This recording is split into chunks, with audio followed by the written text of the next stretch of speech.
Existe la posibilidad de que los llamados extraterrestres, alienígenas y sus naves se muestren a los humanos cuando en la Tierra ocurran o estén por ocurrir eventos cruciales, trascendentales, hechos que serán incluso históricos.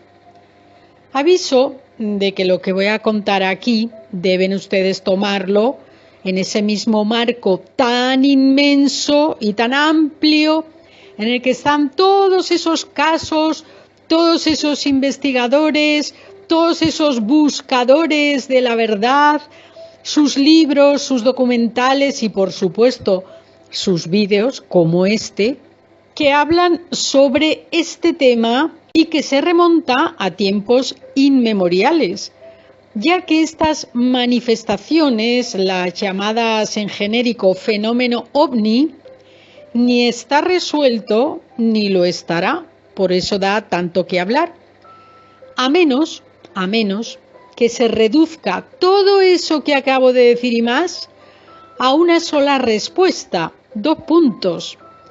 Todo es obra del diablo y de sus huestes, celebrando su poder en contra del ser humano en el planeta Tierra y, lógicamente, para fastidiar y retar y desafiar a Dios el Creador. Por eso, todo el mundo lleva décadas y décadas y décadas, y lo que te rondaré, morena, merodeando el asunto con respuestas y sus contrarias, con negaciones y aceptaciones, con el están aquí o todo es obra humana, también con eso de son malos o son buenos, vienen a ayudarnos o a la vida, son naves o son experimentos militares, y así toda esa lista interminable que conocemos, dando más y más vueltas a algo que muchos ya saben, pero que lo mantienen a salvo y oculto, como todas esas grandes verdades ocultas. Y por eso ya les dije, les vengo diciendo en los últimos vídeos, que la conspiración ovni es la mayor y más grande y también la más incalculable mentira o realidad oculta de la historia. No en vano, se trata de apoderarse de lo más trascendental del ser humano, que es su espiritualidad, y que el origen de la creación divina de Dios, nos quiere ser negado, arrebatado y pervertido como el eje central de nuestra vida.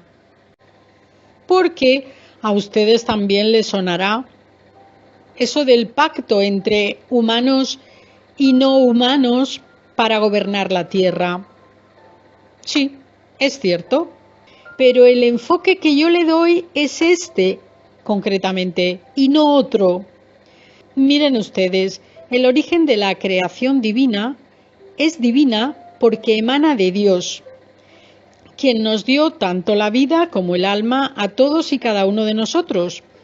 Y todo esto va quedando desacreditado y sepultado definitivamente con el paso de los años, porque el planeta se ha ido preparando para un vuelco de proporciones inimaginables.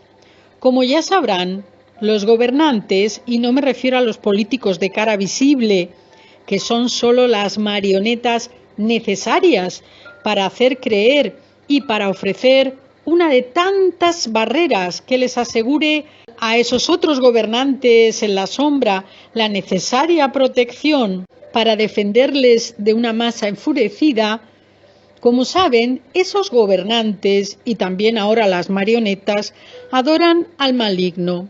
Los masones veneran al ángel Lucifer y hablan de Prometeo, el portavoz de la luz, ese ángel el más bello que se reveló al Creador, Dios Padre, y decidió hacerle la vida difícil a nuestro Señor y a su creación, a sus criaturas, y de ahí que el mal trata de arrebatarle la creación al Omnipotente.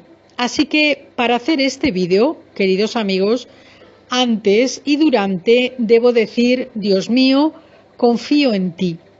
En este punto también les animo a quedarse hasta el final de este vídeo porque merece la pena repasar unos hechos muy relevantes que pertenecen a la historia de la humanidad a cargo de dos diferentes papas de forma relativamente cercanos a nuestros días, porque si alguien tiene algo esencial que decir sobre temas espirituales, este es el sucesor de Pedro, aunque quien está sentado ahora mismo en el trono de Pedro en Roma nada quiera decir al respecto, quizá porque su reinado pontificio esté centrado en otros asuntos, pero eso es mi opinión y quizá para otro vídeo.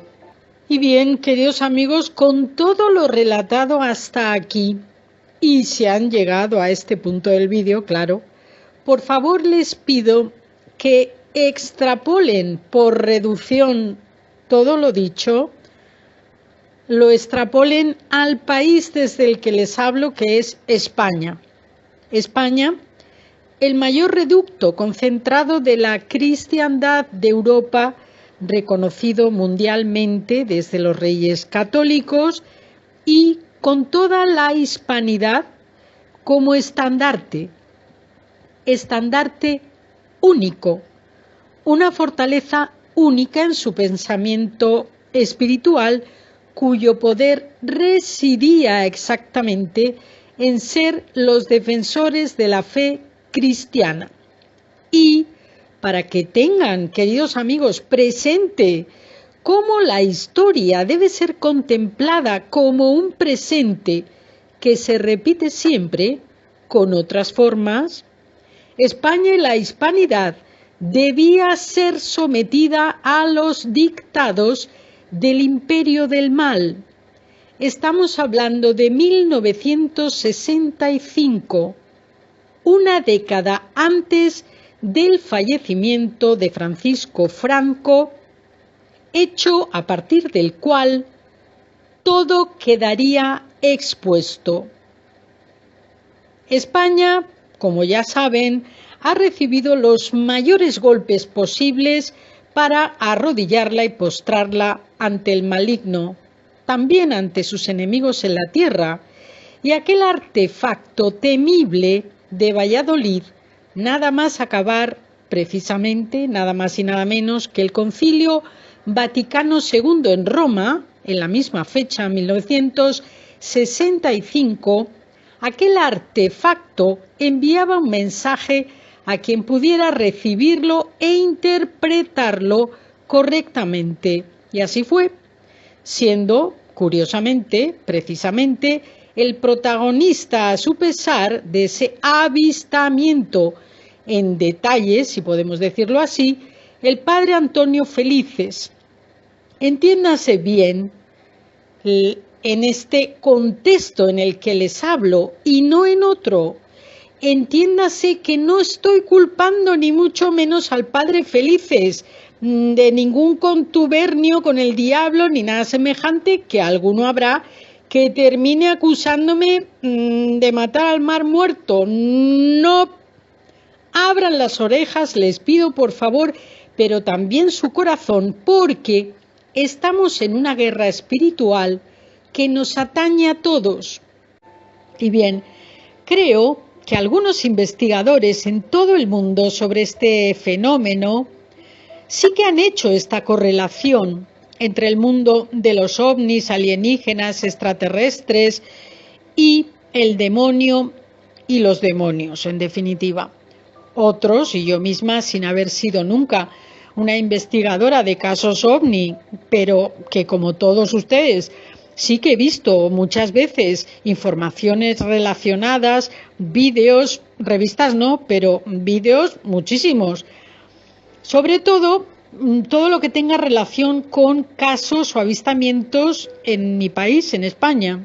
Programas documentales acerca de misterios inexplicables aún a día de hoy Y estamos hablando del templo de Júpiter, por ejemplo, en Baalbek, Líbano, con esas piedras gigantescas que nadie sabe de dónde salen y cómo pudieron ser colocadas ahí con semejante maestría.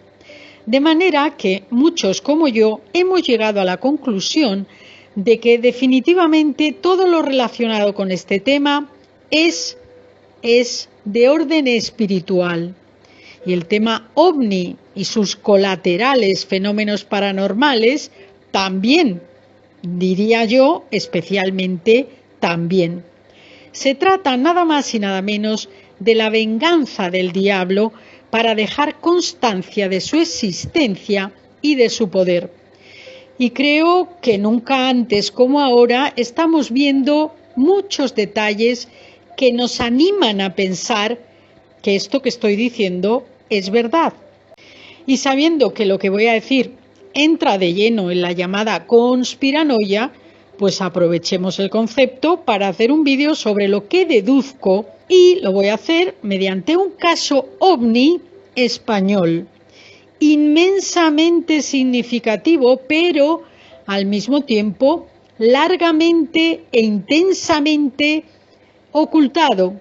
Y eso que data de 1965 del siglo pasado, pero que ha sido cuidadosamente sepultado, a pesar de que, según las informaciones de la época, llegaron a verlo, un extraño objeto volador en los cielos de Valladolid, más de 300.000 personas a la vez.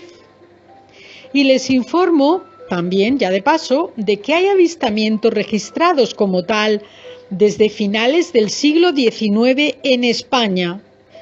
Posteriormente también se recogen casos ampliamente conocidos por todo el mundo, tanto en la península como en Canarias, pero ni rastro del expediente de Valladolid. Casi con toda seguridad, el que más personas a la vez de la provincia vieron un objeto volador gigantesco en los cielos de Valladolid. También fue visto en Segovia, pero curiosamente, al adentrarse un poco más en el caso, quien daría el mayor testimonio de este avistamiento fue un sacerdote, el padre Felices. Valladolid, 1965. Hacia las 4 de la tarde del 16 de septiembre de 1965, miles de vallisoletanos pudieron ver un platillo volante, un extraño objeto brillante de forma triangular que lanzaba destellos de luz. La gente se agolpó en los balcones de las casas y en la Plaza Mayor para observarlo. El aparato estuvo 4 horas flotando en el cielo. En la Plaza Mayor de Valladolid habían comenzado a reunirse numerosas personas que fijaban su vista en los cielos. A una altura aproximada de 9.000 pies, unos 2.740 metros, parecía evolucionar un artefacto gigantesco de forma triangular que era totalmente desconocido para las miles de personas que también lo vislumbraban desde otros rincones de Castilla. Los cálculos que se realizaron posteriormente estimaron que su altura llegaría a los 23.000 metros. En ese mismo instante, el piloto civil Heliodoro Carrión sobrevolaba Tordesillas. Eran las 17:35 horas cuando en su pequeña radio sonaban las palabras nerviosas de los controladores del cercano aeropuerto de Villanubla. Hemos detectado un artefacto brillante y triangular entre las poblaciones de Villanueva de los Infantes y Tudela de Duero, repetían una y otra vez. Con gran arrojo, el piloto se situó a la altura indicada y emprendió rumbo hacia el ovni para vivir una inolvidable experiencia. Me situé debajo del aparato, era blanquecino y parecía oscilar lentamente como un péndulo, girando en ocasiones sobre sí mismo. Posteriormente, observé la presencia de un reactor DC-8 posiblemente de la línea Lisboa-París, que pasaba muy cerca del triángulo. Era increíble. Aquello tenía una envergadura 3 veces superior a la del avión. En esos mismos instantes, el padre dominico Antonio Felices, experto en astronomía y sacerdote del monasterio vallisoletano de Arcas Reales, salía al patio central avisado por varios testigos que atropelladamente le requerían. Montó de inmediato su potente telescopio de 180 aumentos con la ayuda de un compañero y se dispuso a mirar por el visor. Allí aparecía un impresionante aparato metálico y triangular que estaba bamboleándose ligeramente de un lado a otro. Calculamos que debía tener 1 kilómetro cuadrado de superficie. Teófilo Álvarez y Francisco Rodríguez, profesores del seminario de Valladolid, que viajaban en motocicleta hacia la población de Trapa de Dueñas, en Palencia, también fueron, entre comillas, acompañados por el misterioso artefacto. Lo mismo ocurría en poblaciones distantes como Noriaga o Boecillo, donde centenares de personas salieron intrigadas a las calles y caminos para contemplar el inusual fenómeno. Algunas de ellas, como Nemesio Platón, de 73 años, o Severiano Gómez, de 75, no dudaron en afirmar a la prensa: sentimos inquietud, pero no miedo. Nos están acostumbrando a cosas tan raras los científicos. Según coincidieron todos los testimonios, el objeto desapareció de un modo fulgurante, como si se apagara repentinamente, sumiendo a toda la región en una comprensible duda. ¿Qué habían tenido sobre sus cabezas durante más de hora y media? ¿Cómo fue capaz de esfumarse de aquel modo? La aparición del ovni triangular produjo un fuerte impacto en la prensa nacional. ¿Quién lo diría? El corresponsal de la revista Semana, desbordado ante la cantidad de testigos, realizó un cálculo sorprendente. 300.000 personas habían sido testigos del paso de un artefacto triangular sobre los cielos de la vieja Castilla. Una cifra récord que volvía a colocar el asunto de los ovnis en lo más alto de la palestra informativa española. Y bien, esta información está sacada de un digital de Valladolid, pero, como ustedes sabrán, el norte de Castilla, curiosamente y sin curiosamente, el diario en el que trabajaba el famoso investigador y periodista Juan José Benítez, recogió todos estos datos. Hay que pensar que aunque Juan José Benítez no haya mencionado nunca este caso, o si lo ha hecho yo no me he enterado, él, como gran investigador de estos asuntos, tiene que conocer al detalle este caso.